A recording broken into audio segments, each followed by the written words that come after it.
A fabulous morning to you on this Wednesday. This is Keith Yesi Radio according to you, and today's no different. We do what we do because we do what we love to do. And one of those things is to bring you our pillars, which is motivation, entertainment, spirituality, and current affairs. Right now, though, focusing on the current affairs pillar, let's have a quick look. Right. Starting off with entertainment. Why not? Why not? Ed Sheeran wrote about 7 songs in 4 hours after his wife, Sherry Seaborn, was diagnosed with a tumor. The 32-year-old megastar's spouse was 6 months pregnant with their second child, Jupiter, when she received the diagnosis last February. And the Bad Habits hitmaker used songwriting to help him cope with his heartbreak. Speaking on the Disney documentary, The Sum of It All, Cherry, who's 30 years old, said, "We had the diagnosis of the tumor, and the next day, Ed went down into the basement and wrote 7 songs in 4 hours." Some people write a diary and get their emotions out through the pen, and for Ed, if something's really intense, he'll go and write a song. The Grammy winner's best friend, Jamal Edwards, and Shane Warne also died within weeks of each other last year. Ed, who also has a 2-year-old Lyra with a childhood sweetheart, Cherry, said, "Music's always been therapy to me. It was a way to get my thoughts and feelings down as a kid, and it works. It really, really works." Good for you, Ed Sheeran.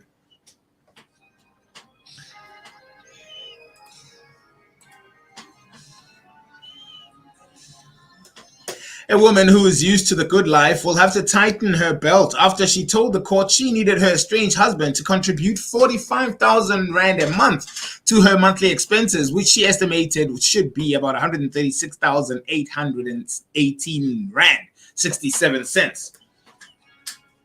Her application was denied.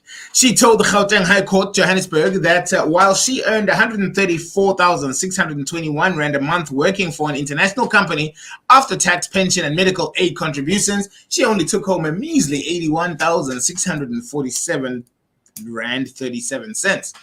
This, she said, left her with significant shortfall, for which her husband had to make up the monthly maintenance to her. Pending finalization of their divorce, she did, however, admit that from April to December last year, she also made money from being an influencer on social media and was able to save 90,000 Rand a month. But the mother of 3-year-old twins said things were different then, and she still lived in a marital home, drove her husband's company Volvo, and was able to use his credit card as it suited her. She has since moved out of the family home into a 2-bedroom flat in an affluent Johannesburg suburb, for which she had to fork out 35,000 Rand a month. She also had to give the company Volvo back and buy a second-hand luxury vehicle, for which she had to pay 679,000. This left her with a small monthly shortfall, the woman told the court.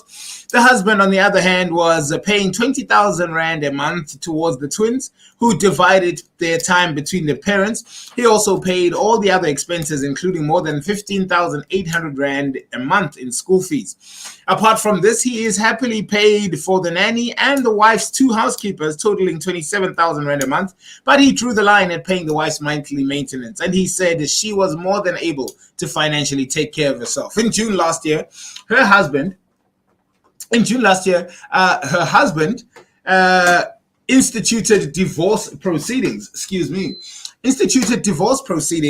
The wife demanded spousal maintenance of 81,000 Rand a month and maintenance for the children at 36,000. She later lowered her demands and said she had a shortfall of her own expenses exceeding the needs of the children of about 45,000 Rand. She said she also wants 17,400 Rand towards the children's maintenance, but the husband said he was already paying 20,000 and did not mind continuing to do so. He told the court his wife was not being frank about additional income she receives as an influencer and objected to the fact that her boyfriend was living with her rent-free in the flat, which she included in her monthly expenses. The husband earned monthly net salary of 109,000, which included car allowance, entitling him to the use of a BMW M3. In addition, his employer, the family company, paid about 73,850 Rand a month for rates and taxes of the former marital home, which has now been sold. I'm telling you about people who are actually making things happen out there. So, Michelle Obama is an avid gardener and promotes healthy eating. Speaking to Oprah magazine, Michelle once explained why gardening has so many benefits. It's a way to get outside, exercise, and get your hands dirty. And of course, get you fresh fruit and vegetables from it. What do you think? You think she's a woman of that kind of action? I do. Of course she is. She's Michelle Obama.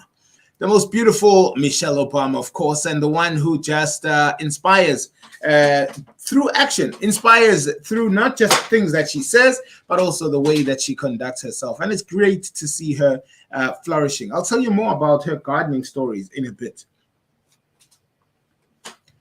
Justice and Correctional Services Minister Ronald Lamola has announced that his department has cut ties with G4S security firm after the Thabo Bester drama escape.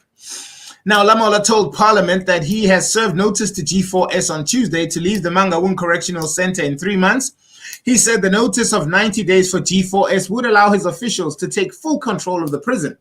He said some of the officials were already in Mangaung for the takeover of the correctional center. Lamola was briefing members of the National Assembly Committee on Correctional Services, said they sought legal opinion on the matter. They believe that G4S breached the terms of contract after Bester escaped from the prison last May. This was after he faked his death. It has since emerged that Bloemfontein resident Katlego Bereng was used as a decoy in the prison in the prison cell where Bester was kept. Bester and Dr. Nandi Pamakudumana were arrested by authorities in Tanzania. They will be going on trial after the bail applications of Makudumana and some of the accused. Bester is already serving a sentence of life imprisonment plus 75 years for rape and murder. Now, the Department of Correctional Services has said that it has this morning served the Mangaung Correctional Services private company with a notice to terminate. The notice to terminate follows that of the Department of Correctional Services sought legal opinion as it had been deemed that the BCC or Bloemfontein Correctional Contract is not suitable to continue with the contract. He said 2 more suspects were added to the list of accused persons this week. Asked about the modernization of the criminal justice system, Lamola said this would have helped to deal with the issues like that of Bester because the system would have been integrated. This is KNR, radio according to you.